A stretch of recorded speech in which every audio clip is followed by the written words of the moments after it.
A bolsa Emera tem a proposta de ser uma bolsa prática de mão, mas também com a possibilidade de usar com alça longa, tanto na transversal como no ombro.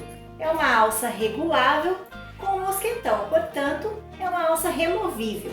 Nessa aula você vai aprender a fazer essa bolsa com esse recorte diferenciado, com esse caimento no zíper. Na parte de trás ela tem um bolso embutido com moldura, com as costuras internas todas embutidas. E você vai aprender detalhadamente como confeccionar esse bolso. Faremos também essa alça de mão com acabamento, fixação de rebites e é uma alça roliça.